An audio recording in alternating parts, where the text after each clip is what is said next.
Welcome to release question 200. We made it to the double century mark.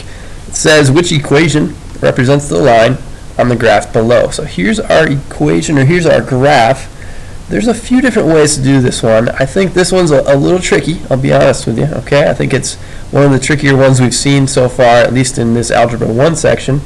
But a couple ways we could do this. We could find 2 points on the graph, and we could plug stuff into the point slope form. We could use something like that. You might know something like that. We could plug stuff into the y-intercept, or the slope-intercept form rather. Right here though, it's not real clear if the y-intercept is right there halfway in between 1 and 2. It looks like it is to me, but to make an assumption like that, it's a little dangerous, I think.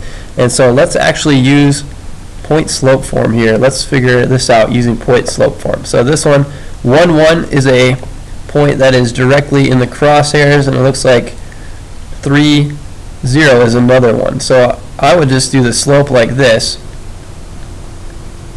Okay, so we've got this slope. This is going to be, my slope is rise over run. I always move from left to right, and I notice I'd be running downhill as I move left to right. That would be a slope, a negative slope right there. So my slope should be negative. And so I'm moving to the right, the rise over run. I'm dropping down 1 here as I move from left to right. And I'm running, I'm going to the right 2. So negative 1 over positive 2, that would be a slope of negative 1/2. And so if I'm going to use point slope form, that would be a good thing, a handy thing to know for the CAHSEE. So I'm going to show you that here. Point slope form is just this. You've got y minus y1 equals your slope times x minus x1. So you're just picking a point on this graph. I'm going to call this point right here, this is my x1, y1. This is 1, 1. So this is my x1. I'll label that. That's my first x point, and that's my first y point. That's a 1 right there. So x1, y1. And I'm just going to plug those numbers in now. And so I know that my y1 is 1, and I know my slope is negative 1/2, and I've got x1 as a positive 1 as well. Could I have used this point instead and plugged in 3 for x1 and 0 for y1? Sure, you just pick any point you want on there, use that as your x1, y1, plug stuff in. So from here, it looks like I'm trying to get this into standard form instead. So you have something x, something y equals some number. So I'm going to try to get rid of this fraction first of all. I think the easiest way to do that here, let's put this in a different color. I notice I have this negative 1/2.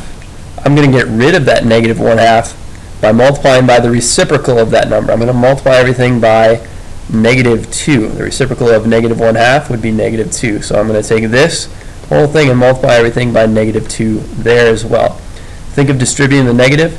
Could you have distributed negative 1/2 here and then did the simplification of the fractions later? Yeah, but this is going to save you a step. Right here, this will cancel out with this. We're just left with x minus 1 on this side. On this side, you'd have negative 2y plus 2. That would equal x minus 1. So I'm getting real close here. If I subtracted x from both sides, that would get my x's and y's over here. So that would cancel here and here. And I'm going to do this in the same step here. I'm going to subtract 2 from both sides. That would get that to cancel out here and here. So that looks like more what I want. I've got this negative x minus 2y equals, this would be negative 3. I look at my answer choices, and the x is positive. So if I multiplied everything, let's take out that different color again.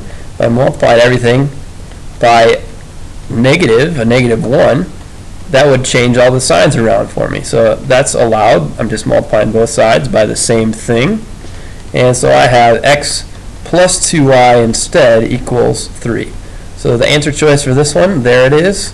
That looks like it's choice A.